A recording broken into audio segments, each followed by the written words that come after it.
Hello. Hello, class. Hello, class. Hello, sir. Yeah, at the last lecture, what did we finish? What did we just finish?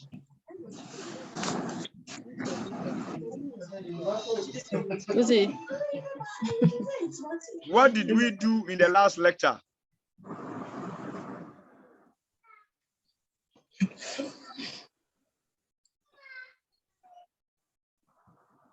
Hello.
Okay. Hello, class.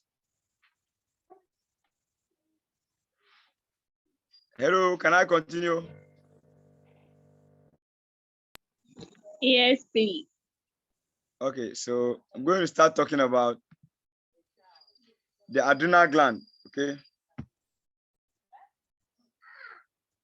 Good. So I'm going to focus on some real differences between the adrenal gland and the other hormonal system. So the adrenal gland actually has this histology. So you can see that at the topmost is the capsule. Okay, that's the superficial layer. Then when you go down, we have the zona glomerulosa. Then when you go down to, we have the zona fasciculata. And then you go deeper, we have the zona reticularis. Okay, good. The zona glomerulosa is the main area where mineralocorticoid aldosterone production happens. Okay, and the zona fasciculata is where the glucocorticoids like cortisol are produced. And the zona reticularis is where androgens are produced. Good. What you need to understand about this lecture is that where the androgens are produced, which is the zona reticularis, okay, the production of these androgens as well as other steroid hormones is not different from the adrenal gland and the testes. So how the male androgenic hormones are produced in the testes, it is the same process that allows the production of androgens in the adrenal gland. Good. So, or whether it is cortisol, aldosterone, or androgens, what we need to understand is that androgens or male hormones are produced in the testes. Okay, and the ovary produces female hormones, that is estrogen, which can be aromatized. So testosterone can be aromatized by the aromatase enzyme to estrogen, and estrogen can be aromatized to testosterone in the females. But what then happens is that for the production of these hormones, estrogen and testosterone, in the ovary and the testes, is the same process that estrogen and testosterone are produced in the zona reticularis. Good. So this is what you need to know about the adrenal gland. Good. So all we are saying is that the production of mineralocorticoids like aldosterone is under the renin-angiotensin-aldosterone pathway, whilst the production of glucocorticoids, okay, are not under the renin-angiotensin-aldosterone pathway. Good. So that is through the hypothalamic pituitary adrenal axis. So the last time I was trying to explain, I said that if from the hypothalamus to the pituitary to the testis, okay, is a hypothalamic pituitary testicular axis. or organ axis. But when it comes to mineralocorticoids, we don't control mineralocorticoid production through the hypothalamus, the pituitary, and then the adrenal gland. That's not how aldosterone production is controlled. Aldosterone production is controlled through renin being produced by the kidneys, then angiotensin 1 converted to angiotensin 2. This all happens in the lungs, and we eventually produce aldosterone. Good. So renin angiotensin aldosterone pathway is the main pathway that dictates how aldosterone is produced. So if there is a difference between how the other hormones are produced and how aldosterone is produced, all we are saying is that the rest of the hormones that are under the hypothalamic pituitary organ axis, when there's a problem with the hypothalamic pituitary axis, it affects only those hormones. It doesn't affect aldosterone production. But if also there's a problem with the renin angiotensin aldosterone pathway, it only affects aldosterone production. It doesn't affect the other hormones. Good.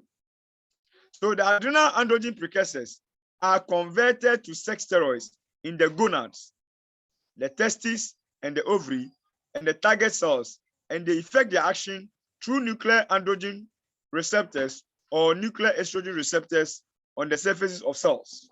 Good. So this is the hypothalamic pituitary adrenal axis. Good. But we have said that the zona reticularis is not under this axis. It is under the renin angiotensin aldosterone pathway. Good. So this is the renin angiotensin aldosterone pathway, where the kidney produces renin. Okay. Then once renin is produced, angiotensin is converted to angiotensin.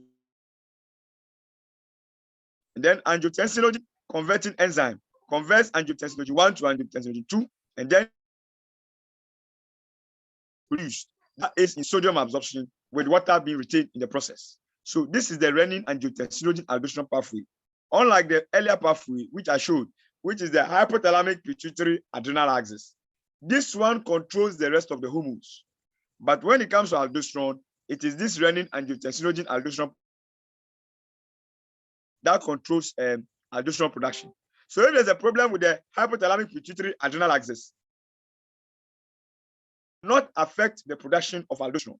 But if there's a problem with the renin angiotensin aldosterone pathway, that will affect the production of aldosterone. Thank you very much.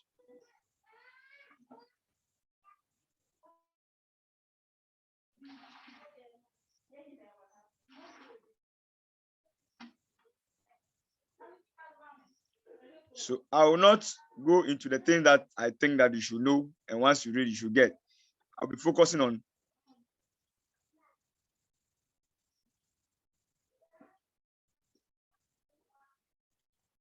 good. So this is the zona reticularis we are talking about. Small amount of male hormone is produced in the zona reticularis. Because the men already have testosterone production by the testes, the contribution of the androgens from the zona reticularis is insignificant in males, but it is very significant in females, because in females, it contributes to their sex drive. But males have enough testosterone from the testes, so they don't really require much of the testosterone produced in the zona reticularis. So for a woman's libido is mediated by the androgens produced by the adrenal gland, but a man's libido is largely mediated by the androgens produced in the testes. The same way a woman feels like having sex by the stimulation of testosterone is the same way a man feels like having sex. But the difference is that the testosterone that the woman uses is coming from the adrenal gland, while the bulk of the testosterone that mediates sexual appetite in males is coming from the testes. Good. The androgens produced can be converted to estrogen in postmenopausal females. So once the woman reaches menopause and she no longer menstruates, she doesn't need estrogen and progesterone anymore because she's not menstruating. So most of the testosterones, okay, are converted to estrogen in postmenopausal females because they need the estrogen. Good. These androgens produced by the zona reticularis is a weak androgen, but it is important in prenatal females, especially before the woman reaches puberty and before she grows. So for a young lady to be able to express full breasts, full hips, and to get that Coca-Cola shape, she needs these androgens to be able to produce a full feminine size or structure. And that's what we call secondary sexual characteristics in females. Good.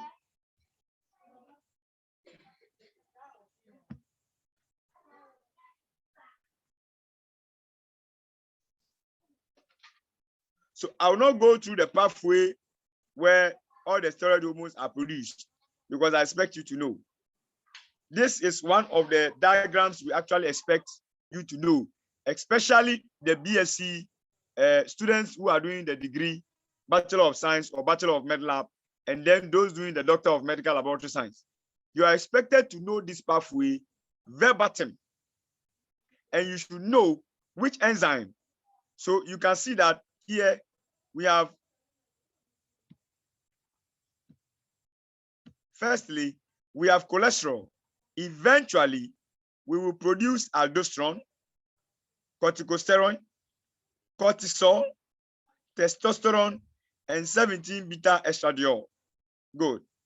So you should all know that the pathway for the production of progesterone, cortisol, testosterone, estrogen, aldosterone are all interlinked. So we start with cholesterol as a precursor, and it goes to give us pregnenolone. Pregnenolone can give us 17-alpha hydroxypregnenolone or give us progesterone. So this progesterone goes to aid in the menstrual cycle for the female to bleed. But then we can still use the progesterone to produce what we call deoxycorticosterone, and eventually we can use corticosterone produced from deoxycorticosterone to produce aldosterone. Good. All these steps are under the control of enzymes. It is various enzymes that facilitate the production of testosterone. How is testosterone produced? When 17-alpha hydroxypregnenolone has been produced, an enzyme converts it to dehydroepiandrosterone, which then another enzyme converts it to androstenedione. Then the androstenedione is converted to testosterone. Then the same testosterone can be converted to estrogen by aromatics. Good. Thank you very much. So you have seen that the pathway involved in the production of aldosterone, cortisol, which is a glucocorticoid, aldosterone, which is a mineralocorticoid, testosterone, which is an androgen, and then estrogen are all linked together. The production is in steps mediated by enzymes. So what are the enzymes that are involved in the production of these aldosterone, cortisol, testosterone, estrogen? Which enzymes are involved? Firstly, you need to memorize all these enzymes. You need to know them by heart. Firstly, we have 17-alpha hydroxylase, and then we have 17-20 lyase. Okay, good. We have 3-beta dehydrogenase, 21 hydroxylase, 11 hydroxylase, and 18 hydroxylase dehydrogenase. The reason why you need to know all these back of your hands is simple.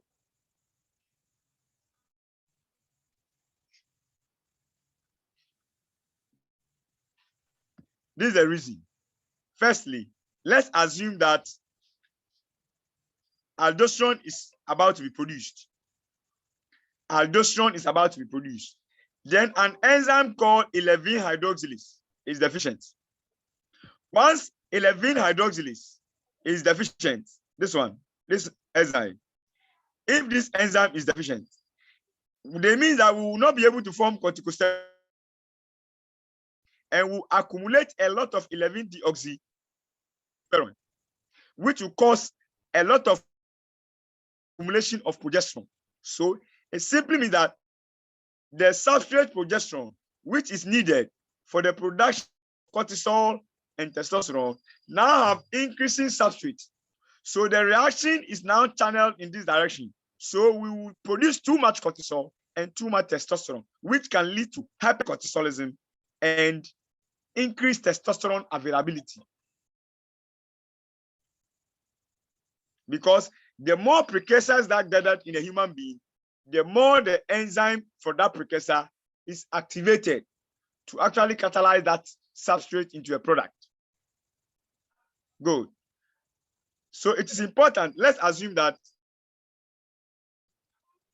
there is a deficiency of 720 lyase, or let's just say that 7 hydroxylase is deficient. You remember this 17 alpha hydroxylase enzyme is what converts pregnenolone to 17 alpha hydroxypregnenolone. We have gotten this, okay, that we can channel it into the production of cortisol and testosterone. So a deficiency of 17 alpha hydroxylase will simply mean that we will not be able to produce a lot of 17 alpha hydroxypregnenolone, and so most of the accumulation will be a lot of pregnenolone, and this pregnenolone will be converted by 3-beta dehydrogenase to progesterone.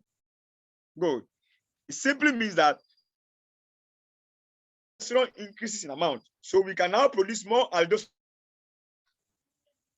which can lead to hyperaldosteronism. So when any substrate, the enzyme that catalyzes any substrate is deficient, it has consequences to the body. So if we ask you in exams, a deficiency of 21 hydroxylase, what condition can it cause? You should now come to 21 hydroxylase, knowing the chain of reactions, and say that if we don't have 21 hydroxylase, then we can form 11-deoxycorticosterone, which means that we get a lot of progesterone, which can lead to hypercortisolism or increasing testosterone levels. Good.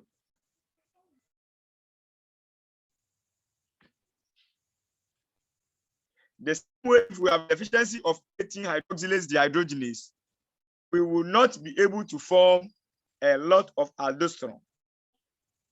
And the accumulation of these substrates, the substrates in this chain, the accumulation of these substrates will drive the reaction in this direction, and it will overproduce cortisol and testosterone. Thank you very much. So studying this diagram or this graph, this diagram and its enzymes will tell you the implications of enzyme deficiency.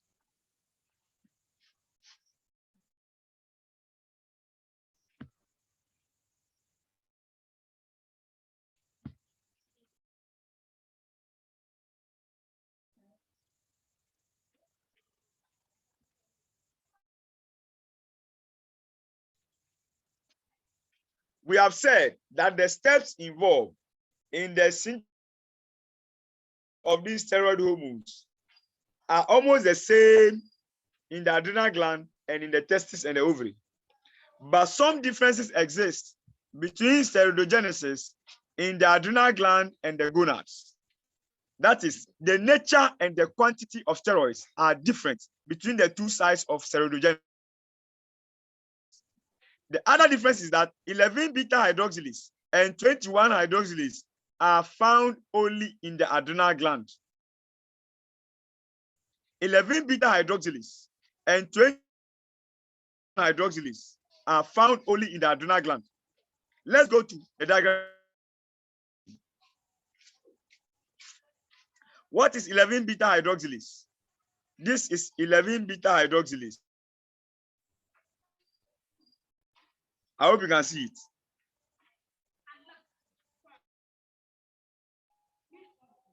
This 11-beta hydroxylase, we are told that it's only found in the testes. What does that tell you?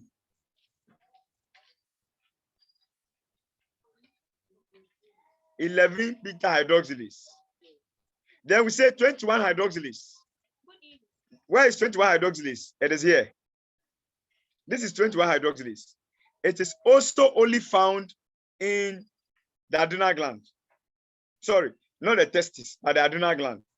So the adrenal gland is the only place where we can produce aldosterone. That's simply what the diagram is telling you.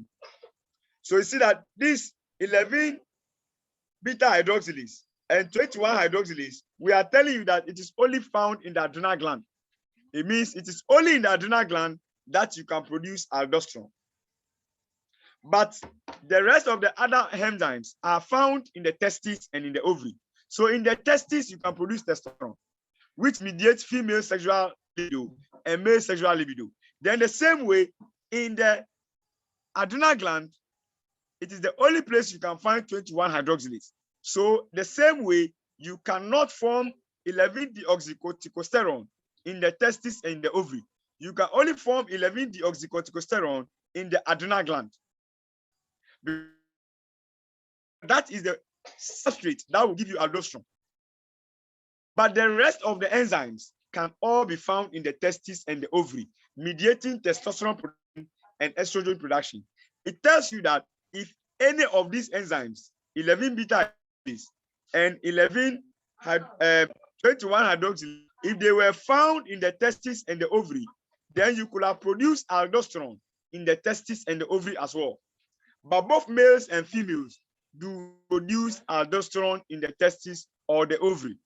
So aldosterone is exclusively produced in the adrenal gland. But when it comes to testosterone and estrogen, they can be produced in the testis and the ovary. So you see how nature designed it.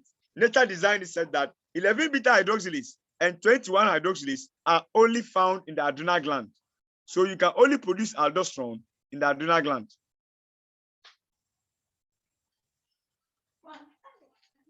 Good.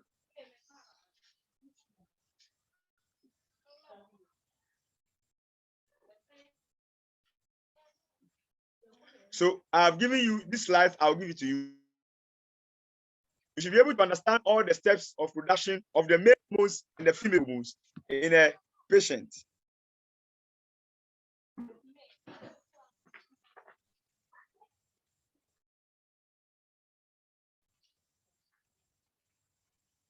Good.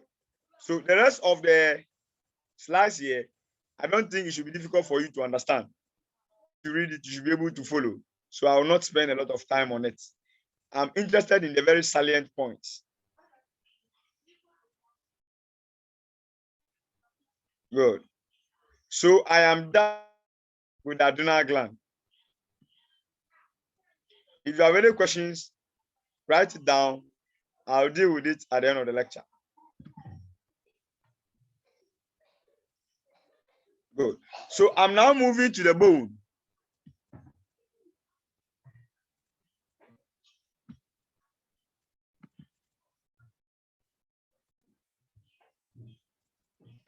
I'm now moving to the bone and the parathyroid.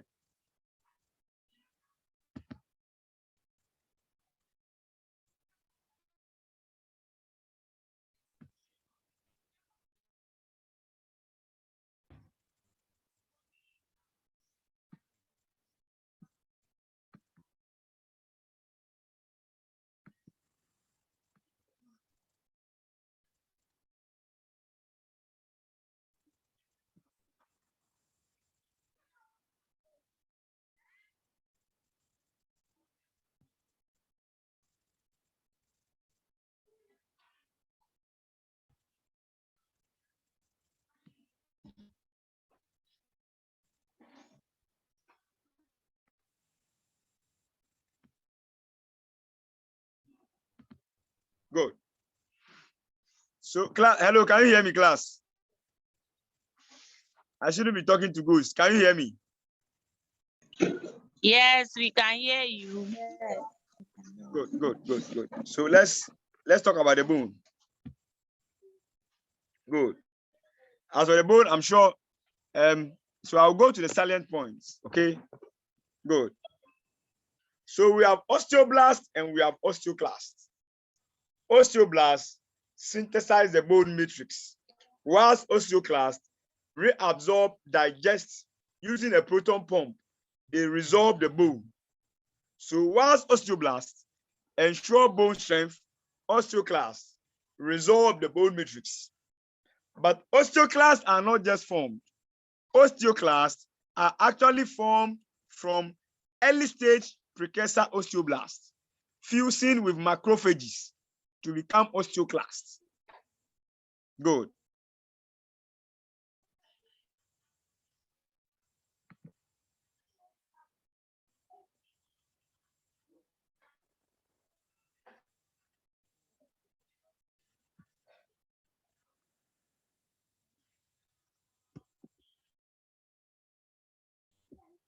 Good. So let's talk about scurvy, a disease called scurvy. Why do patients get a disease called scurvy? Good. In forming bone, we have a lot of collagen strands or collagen chains where we deposit calcium on them. Good. But these collagen strands are linked by what we call as the oxypyridinoline linkages. So at the edges of these collagen chains, we have what we call pyridinoline and the oxypyridinoline link. These cross linkages is done by hydroxylysine and lysine residues. Lysine and hydroxylysine are amino acids. The amino acid residues gives us the cross links that gives us the collagen chains interlinked by pyridinoline and deoxypyridinoline cross linkages. The hydroxylysine is produced by an enzyme called lysine hydroxylase. Before lysine hydroxylase can help us to form hydroxylysine, a certain ascorbic or ascorbic acid is required. So if lysine hydroxylase has to act to give us hydroxylysine, then the lysine hydroxylase requires a cofactor called ascorbate or ascorbic acid. So in the presence of ascorbic acid, hydroxylase lysine or lysine hydroxylase produces hydroxylysine. Helps the cross linkages to make bone strong. Anytime there is what we call ascorbic acid deficiency, then the bone cannot form these hydroxylysine cross linkages that will strengthen the pyridinoline and the oxypyridinoline cross linkages. So because there's no proper cross linkages in the collagen chains, the bone is not strong. And so you see patients developing scurvy where their bones are kind of curved because the oxypyridinoline and the oxypyridinoline linkages, which is needed to be as cross links by the hydroxylysine and lysine, is not strong because we didn't have ascorbate. The lysine hydroxylase could not form enough hydroxylysine. So the cross linkages of the DPD and the PD cross linkages could not be strengthened. And that's their legs are then curved into what we call as scurvy.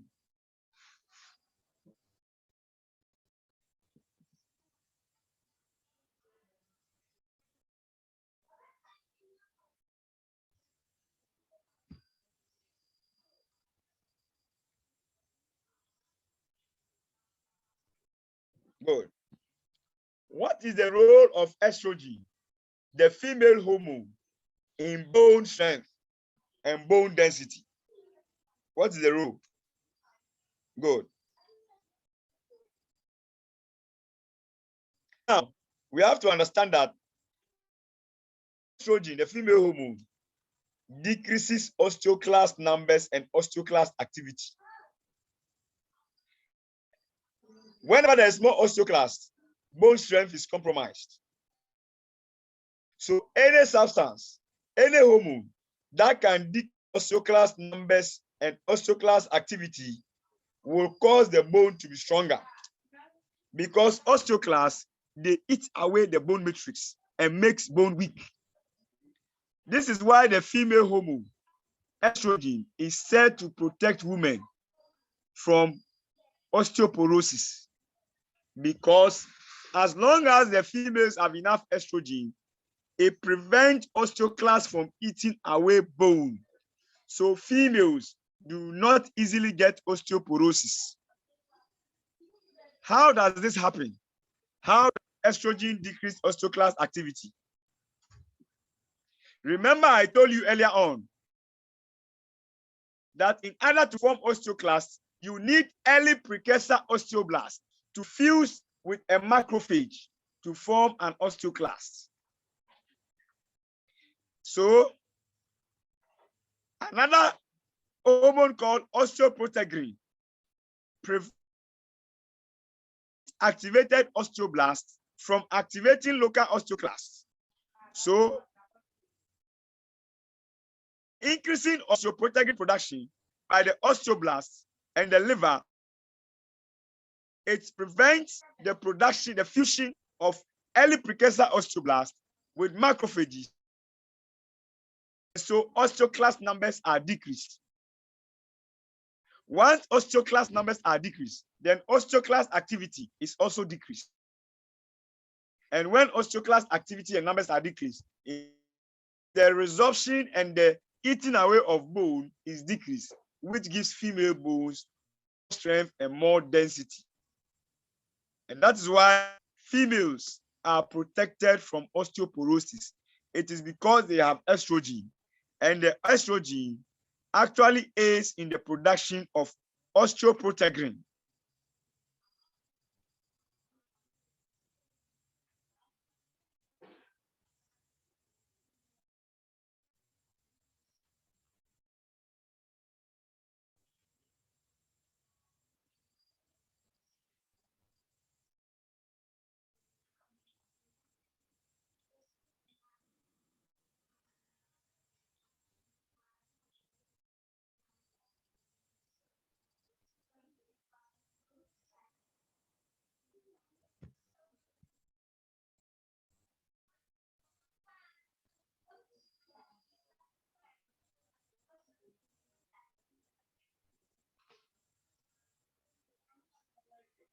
Slides, I'm moving away from it because I don't think they are problem areas. I think you should be able to read them and understand. So I'll largely focus on the areas that I think gives difficulty in understanding. Okay, so this is the area of the calcium homeostasis I wanted to explain. So I think we can walk away from calcium and the bone.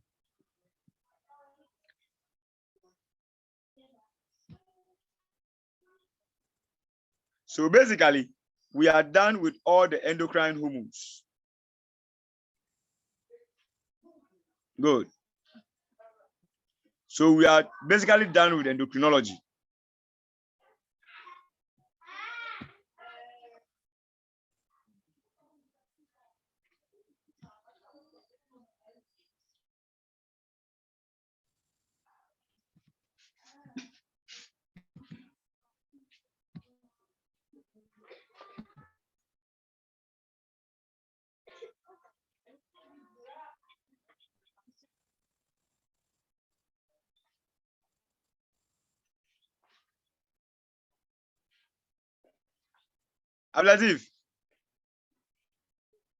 Abdulatif. Hello, Doc.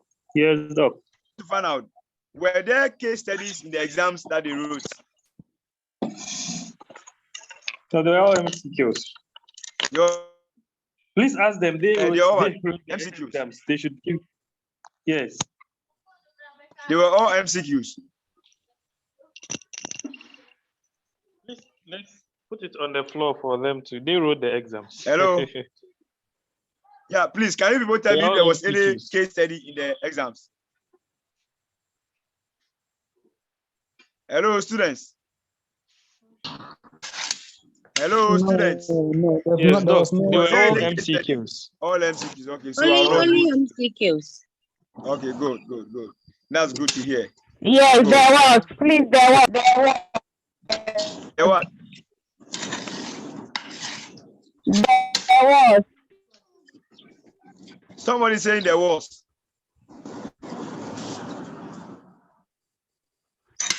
Is somebody saying there was? There was a case study in chemical pathology. There was a case study. Which case study was that? Yes, On which please. topic? On which topic? It was on acid alkalosis and acidosis.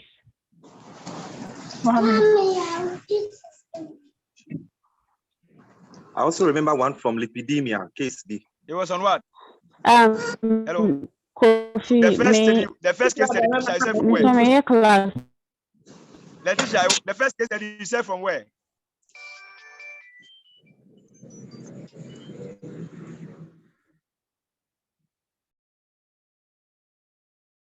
Hello. Was what?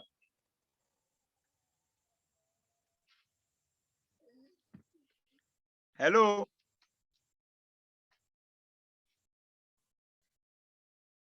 Hello. Nobody's talking to me.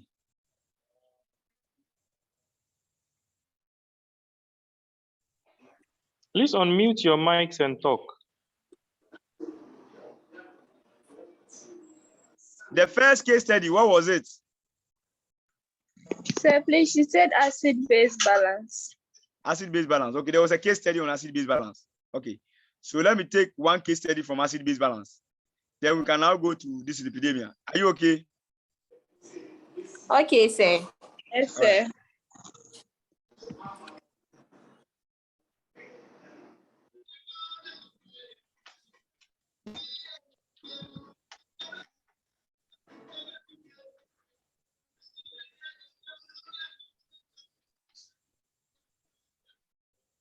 Okay, so case one, the first patient, a 44-year-old moderately dehydrated man was admitted in the hospital with a 2-day history of acute severe diarrhea, and his laboratory results shows decreased sodium, decreased potassium, increased chloride, decreased bicarbonate, okay, and then decreased partial pressure of carbon dioxide. What is the disorder? So we need to do two things to this patient. We have to understand that the history of the patient gives us a clue to the diagnosis of what disease is worrying patient. Now you are told that a 44-year-old man is moderately dehydrated. If a patient is moderately dehydrated, what do you think can happen to the patient? You need to begin to get clues. When you are dehydrated, you are likely to develop low volume of blood, hypovolemia, because you have lost a lot of fluids.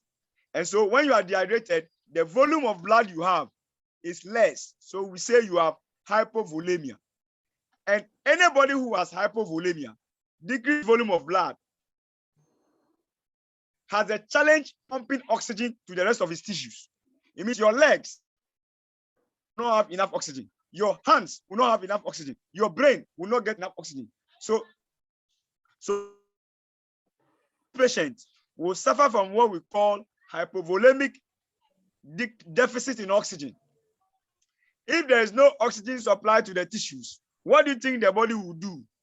The body of this patient will begin what we call anaerobic respiration. Because this patient has not got oxygen to the tissues, the body begins anaerobic respiration.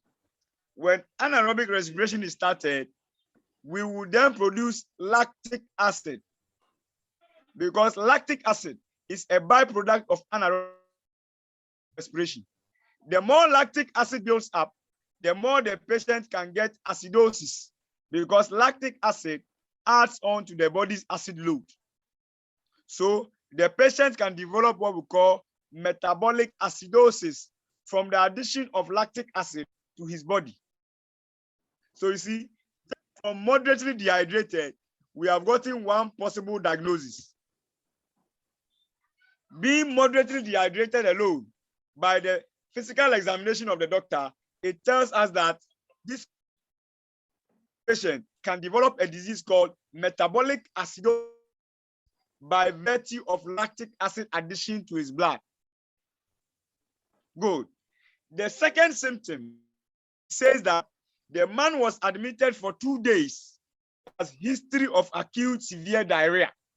If a patient is running diarrhea, what do you think can happen to the patient? Any patient who is running diarrhea is likely to lose a lot of the bases in his intestines.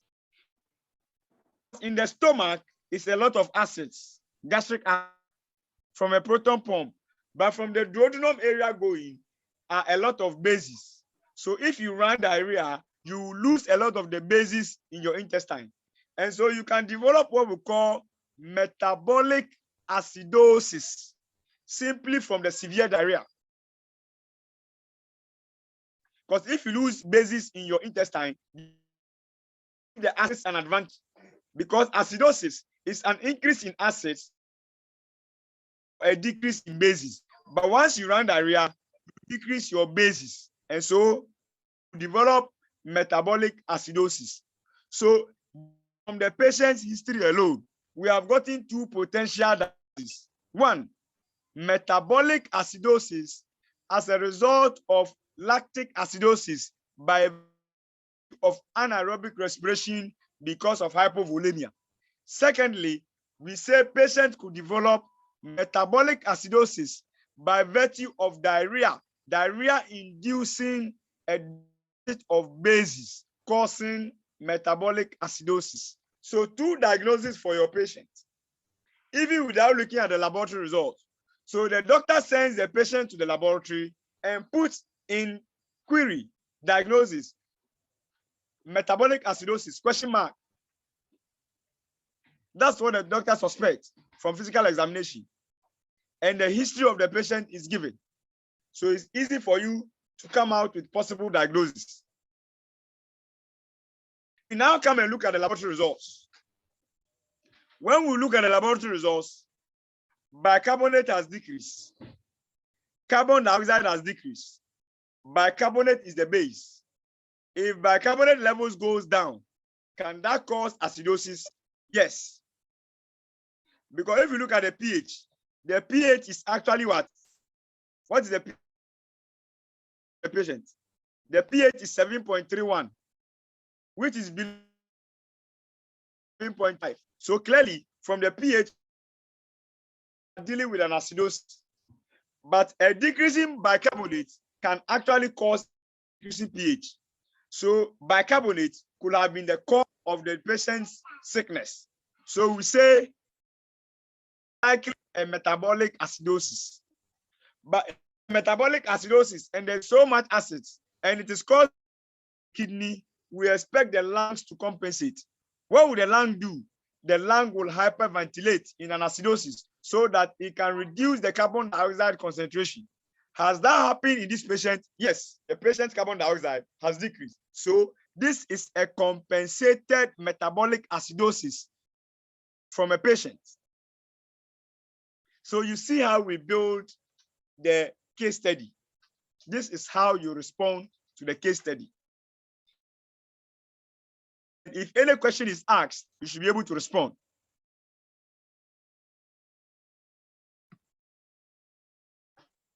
So you can go and read the step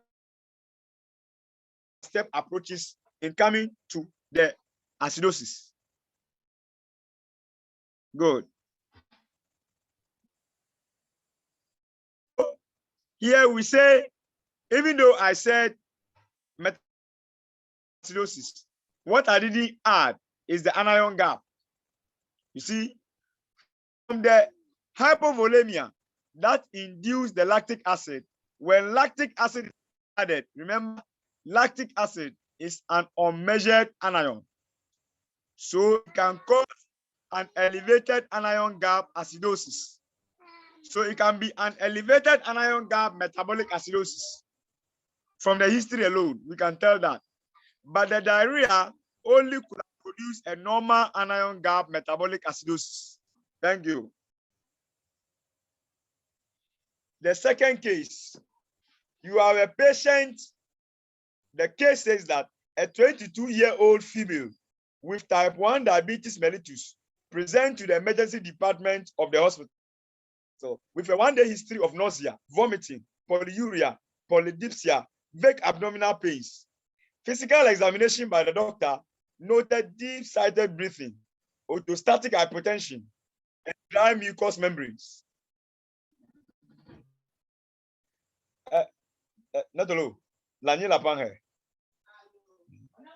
Unyami bottle me, asana bottle me na.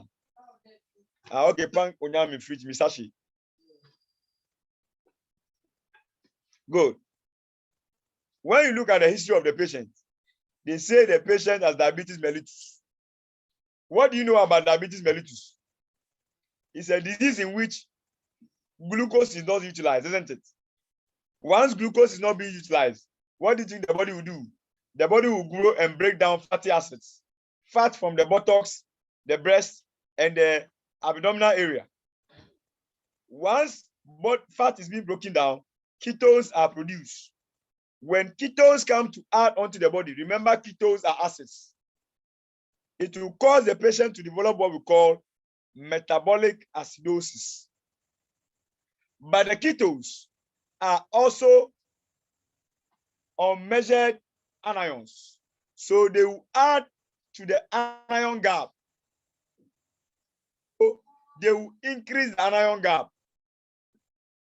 So from the history of diabetes mellitus alone, we know that patients can develop an increased anion gap metabolic acidosis due to ketoacidosis, diabetic ketoacidosis. That's one possible diagnosis, just from the history of the patient alone. Then we now come to the polyuria. Patient is urinating plenty, polydipsia, abdominal pains, and vomiting. If a patient is vomiting, the patient is losing a lot of acids from his stomach. There's nausea and there's vomiting. Patient is losing a lot of acids. Patient could develop a metabolic alkalosis from the vomiting and the nausea alone. Because the more a patient vomits, the more he loses acids and leave the bases as a reserve. So when the bases increase, patient can develop metabolic alkalosis simply because of vomiting and nausea.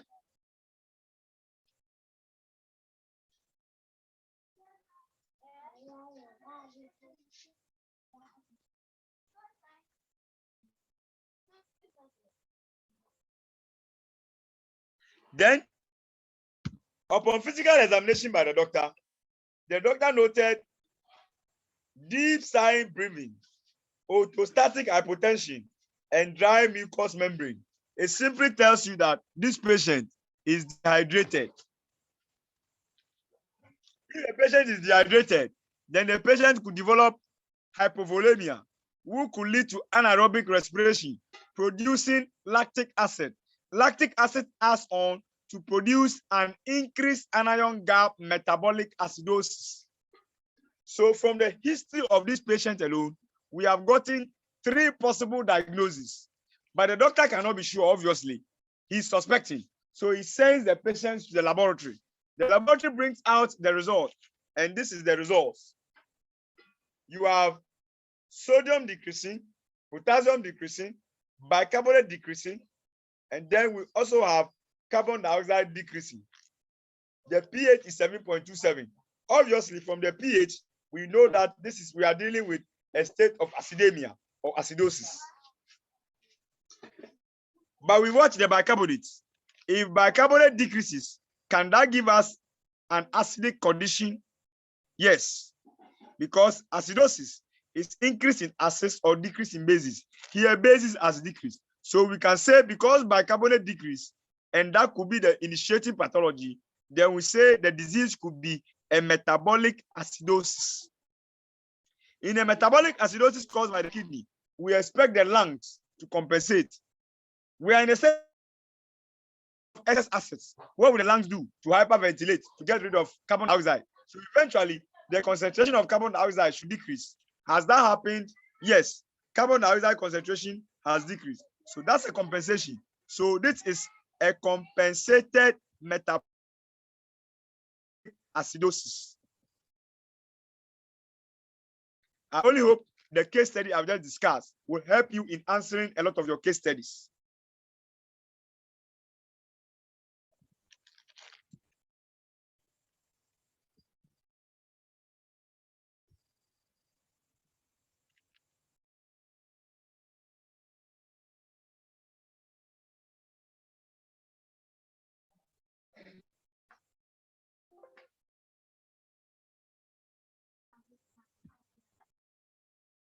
Good.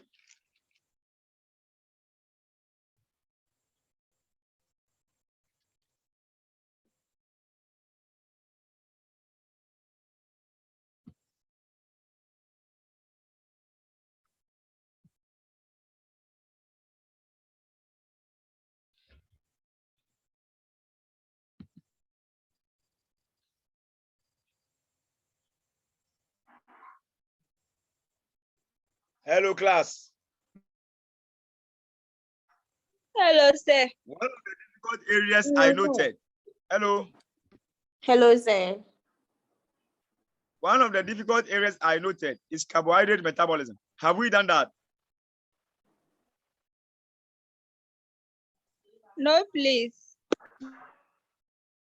Done carbohydrate metabolism. Good. Have we also done ion metabolism?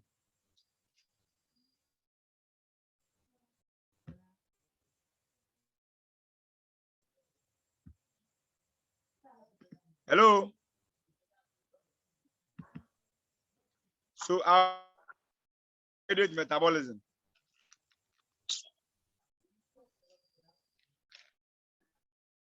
One of the difficult areas we noted.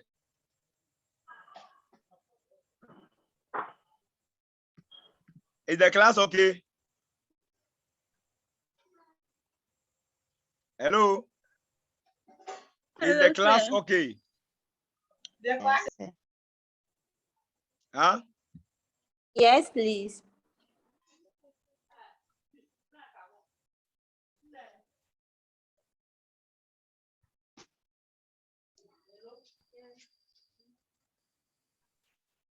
Some people are saying that I should go through the last case study again.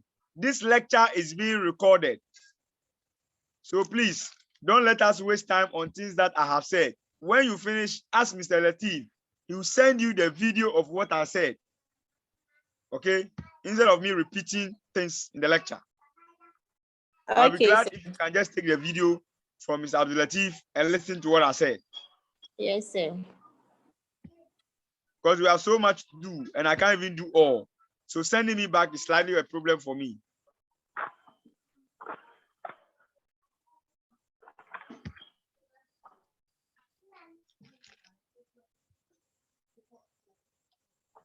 So I want to go to the areas I think you can have difficulty, which is the oral glucose tolerance test.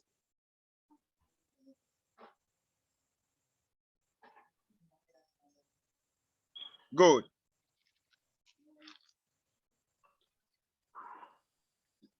I'm sure all of us are used to the blood glucose measurement. And so it shouldn't be difficult for you to understand this. Let's take this again. Try and understand this for the last time in your life. Good. That when you eat food and your stomach begins to digest the food, the concentration of glucose in your blood will peak at 60 minutes after you have eaten. So the highest concentration of glucose in your blood will peak at 60 minutes. After 60 minutes, the concentration of glucose in your blood will begin to drop. So from the time you eat the food till this 1 hour time, the 60 minutes time, you are doing digestion and absorption. But after 60 minutes, you are finished absorption. So now the concentration begins to decrease. If you watch all patients slide, patient B1, B2, patient C, and patient D, all of them have, this is the 60 minutes, this graph here, we have the 60 minutes here. All of them have the maximum glucose at 60 minutes, except for patient C, this patient. This particular patient, patient C, has his maximum glucose at 30 minutes. And we call him as the lag storage curve. Good. The patient above here, clearly, in diagnosing diabetes, we are interested in the 2-hour value and the fasting value. Most critically, the 2-hour value is diagnostic of diabetes mellitus. If the 2-hour value is above 11.1 millimole per liter, then there's no discussion. The patient has diabetes. Good. So this is the 2-hour value. And I'm sure everybody can see. This patient, his 2-hour value is somewhere around 14 millimole per liter. So clearly this is a diabetic curve. Good. Clearly this is a diabetic curve. Good. Then this patient, B2, okay, his 2-hour value.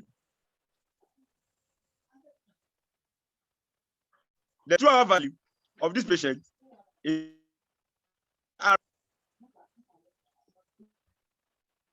5, 6, 7, 8, 9, 10. It's somewhere around 8 something. So clearly, patient B2 did not return below 6.1. He's still between 6.1 and 10.0. This patient, patient B. So we say because he didn't come down to the normal reference range, which is 3.3 to 6.1, we say this patient has an impaired glucose tolerance, patient B2. Then we come to patient A. He had maximum glucose at 60 minutes, but finally his power value came to about 4 millimole per liter. This is a non-diabetic patient. Good. Then we come to patient C. And C is strange. Why is this strange? His 2-hour value is somewhere around 3 point something millimole per liter, but his 60 minutes value is actually less than his 30 minutes value, which means that he peaked glucose concentration at 30 minutes. For patient, why is he absorbing glucose maximally at 30 minutes?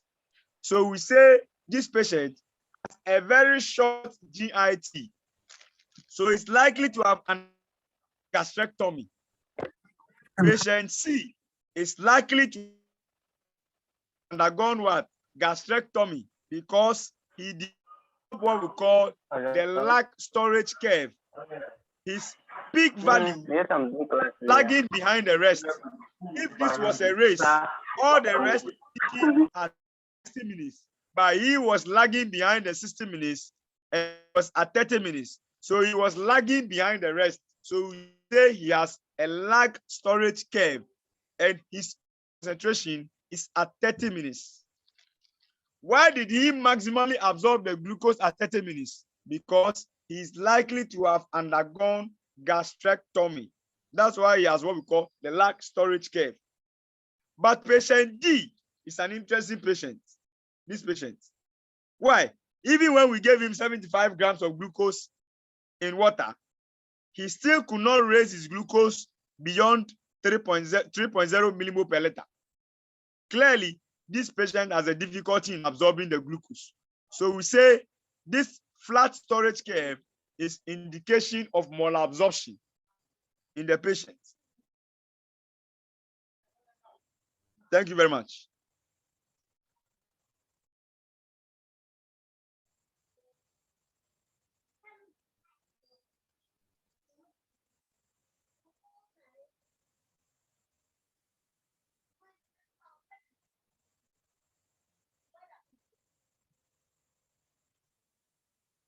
Okay, so we are also done with the carbohydrate metabolism. I've dealt with the most difficult areas. I'll now go to iron metabolism. I noted it as one of the difficult areas. So let me deal with it.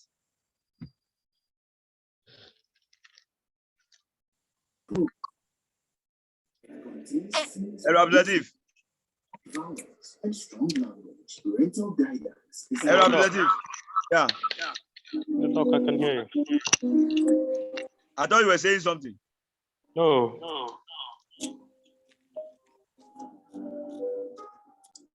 Abdulatif, I thought you were saying something. No, I didn't say anything. Okay, so let's go on.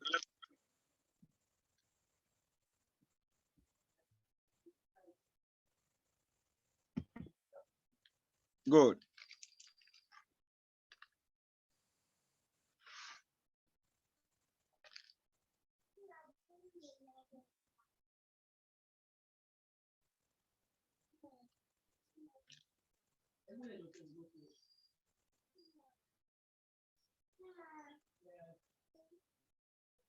So I'm going to build the points that I need to explain this lecture very carefully. In this lecture, we are just trying to do one thing, to differentiate anemia of chronic diseases from pure iron deficiency anemia. That's all we are trying to do in this lecture. We are trying to differentiate iron deficiency anemia, which is a situation where iron is actually deficient in the body. And that's what causes anemia. From anemia of chronic disease, where iron is not deficient, but because of inflammation, it is appearing so. So we need to, the patient is still developing anemia. And that anemia, it is because of a certain disease with an undertone inflammation for which iron is reacting to, but not because iron is deficient in the body.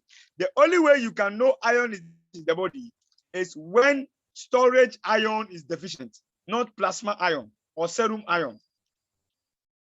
The way you can know that iron is deficient in the body is when storage is deficient, and storage iron is ferritin and hemosiderin.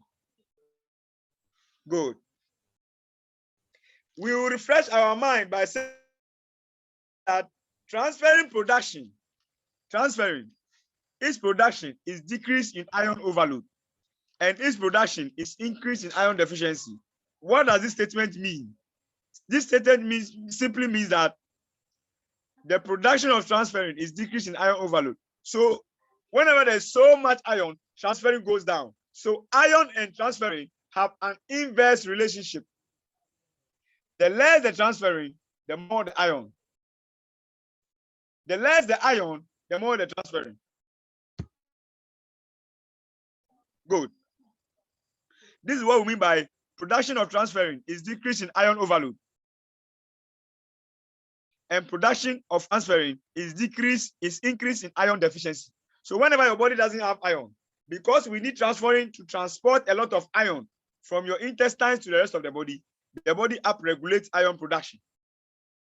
But when there is so much iron in the body already, or iron overload, we don't need to transport iron from the intestines to the rest of the body. And transferrin, that's the job of transferrin, to transfer iron or to transport iron from the intestine to the rest of the body. So when there's iron overload, we don't need that transport again. So transferrin is down-regulated. Its concentration is decreased.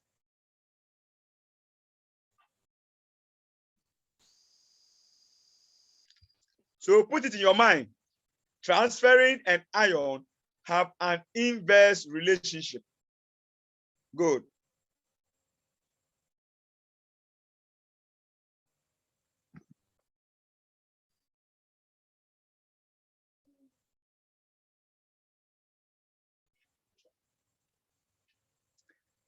This is another thing to know.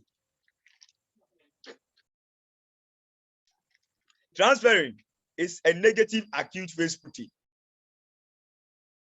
So here, if you watch here, we are saying that transferrin is a negative reactant in an acute phase. So it simply means that anytime there's an inflammation, transferrin levels will decrease. Anytime there's an inflammation, what will happen to transferrin? Transferrin levels will decrease. Good. So let's try and understand this. So there is an inflammation and transferrin levels have decreased. But there's iron overload. And we remember that in iron overload, transferrin level also decreases. How do you differentiate whether the decrease in transferrin is because of iron overload or because of acute phase protein? We'll come and see by the end of my lecture. But at least we have established that there is an inverse relationship between iron and transferrin. And we have always established that transferrin is a negative acute protein.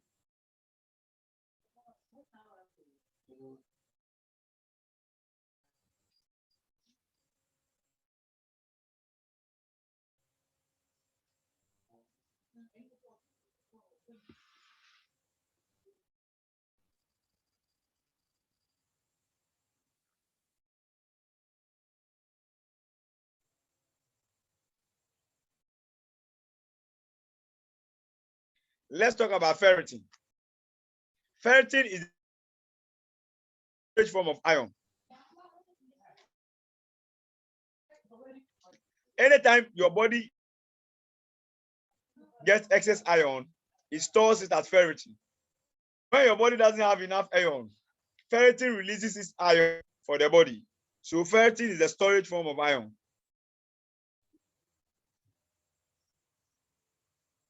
Low levels of ferritin almost indicate iron deficiency. But interestingly, ferritin is also an acute phase protein. That's where the problem comes from.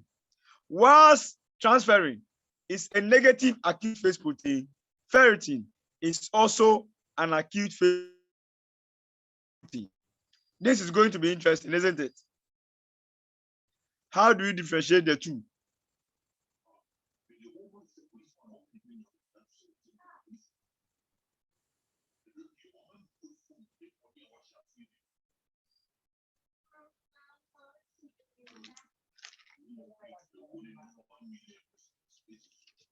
This is the difference I need you to understand.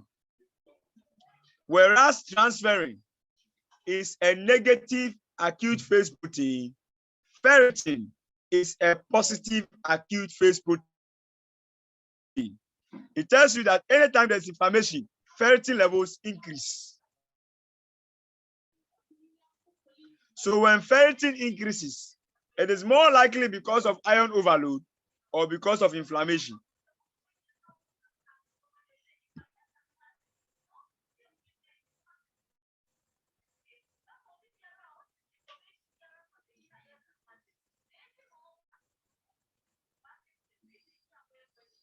Then we come to hepcidin. Hepcidin is a hormone that regulates iron metabolism. First, let's recap what we have just done. We have first relationship between iron and what? Transferrin. And we have also said that transferrin is a negative acute phase protein. But we have established that ferritin is a positive acute phase protein. We now come to hepcidin, hepatic bactericidal protein. Some say hepatic bactericidal inhibiting protein.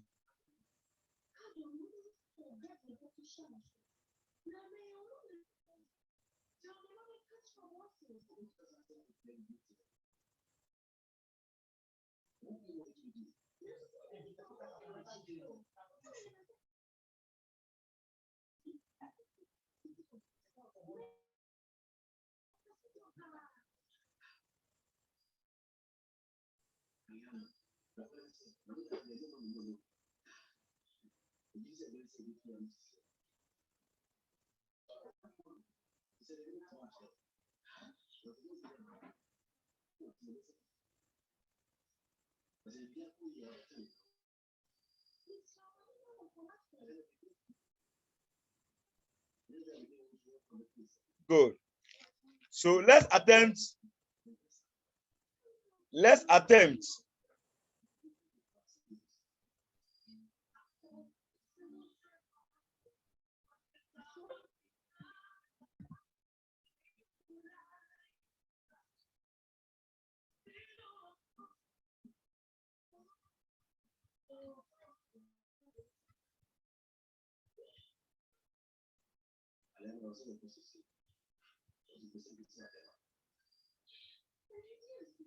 Good.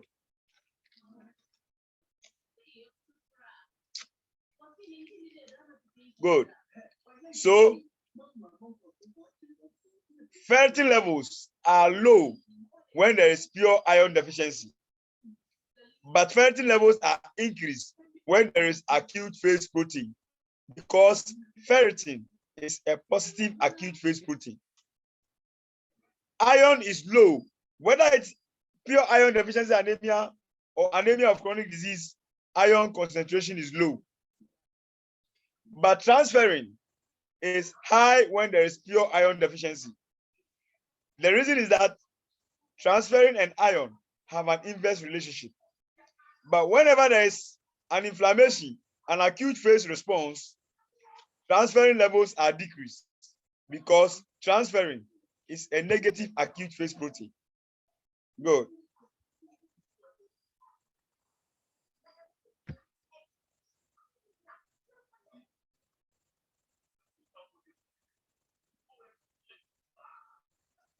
I used to have this table of iron figures. Let me find it.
Class, just excuse me, let me use this opportunity to find this question and then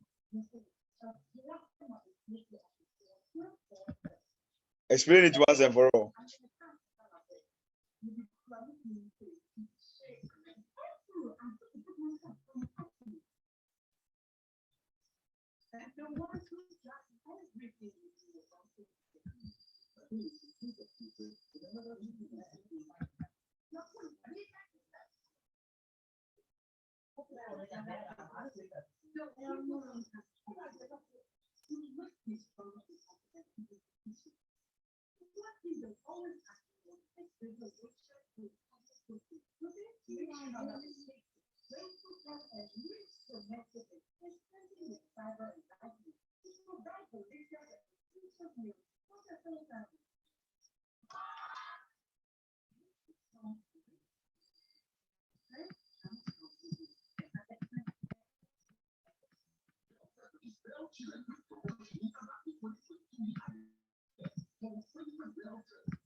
Beautiful.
Okay, class.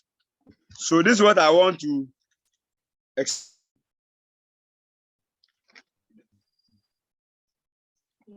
so you have the first patient is transferring compared to the reference range. What is transferring? He has 21.3. So his transferring is decreased. Okay. One is 20.5. What's happening? That's normal. Good. But his ferritin is 43, 434. What's happening to his ferritin? Ferritin has increased. The saturation is 48.1. What do you think is happening to this patient? His transferrin has decreased and his ferritin has increased. What is happening? But his iron is 20.5, normal. So remember we said transferrin is a negative acute phase protein and ferritin is a positive acute phase protein. So if there's inflammation, transferrin will decrease, ferritin will increase. That's what has happened to patient 1. Transferrin has decreased, his ferritin has increased. So this patient has anemia, chronic diseases. So there's inflammation. It is not a pure iron deficiency anemia. If it was a pure iron deficiency anemia, it means the iron is decreased. So we are transferring to increase. Good. And if it's a pure iron deficiency anemia, ferritin levels will decrease. Because in pure iron deficiency anemia, ferritin decreases and transferrin increases. Good. Let's look at patient number 2. For patient number 2, call, what is it? What did I do? For patient number 2, his transferrin is 45.7. His transferrin is 45.7, and that is slightly higher than the normal range, which is 45.40. Iron is 6.0, slightly at the lower side of decreasing. Iron is slightly close to 5.8, 6.0. Good. Still within the normal range, but at the lower side of normal. Ferritin, 7.2. Ferritin has also decreased. Good. Remember we said that if a patient has pure iron deficiency anemia, because it means the serum iron is decreased, then we expect ferritin to decrease and transferrin to increase. Ferritin is the storage iron. So if you have pure iron deficiency anemia, ferritin should decrease. Because iron and transferrin has an inverse relationship. If you have a pure iron deficiency anemia, if iron is decreased, transferrin will increase. Here, transferrin has slightly increased. Here, ferritin has slightly decreased. Simply tell us that this patient has pure iron deficiency anemia.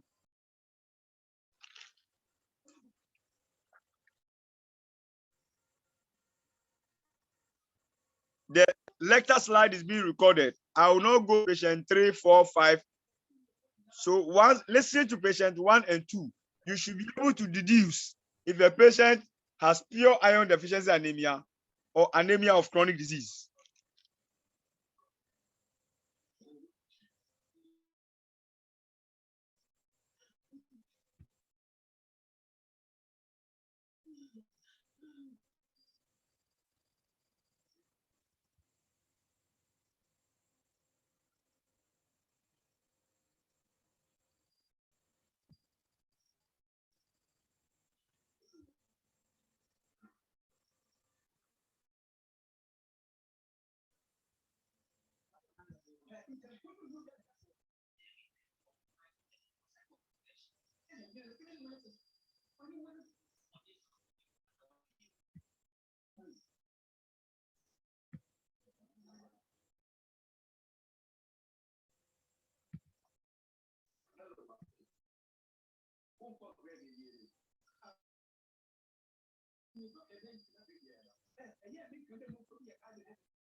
All right, Mr. Latif.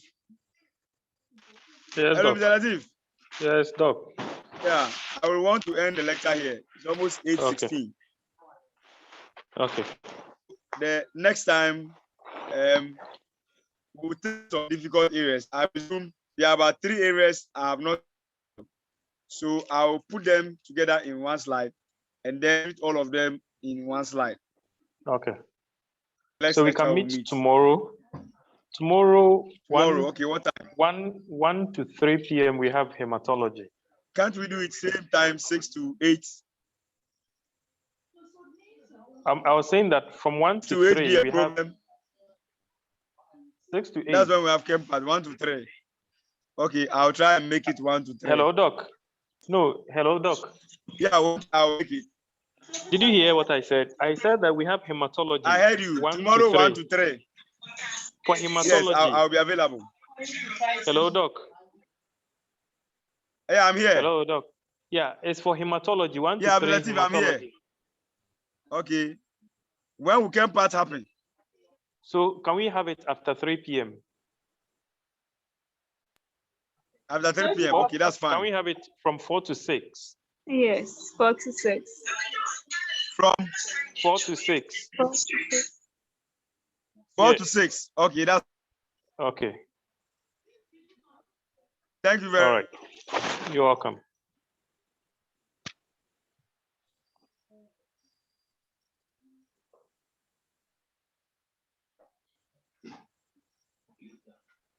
Okay, so tomorrow we have hematology 1 to 3 p.m. And then from 4 to 6 we have ChemPart.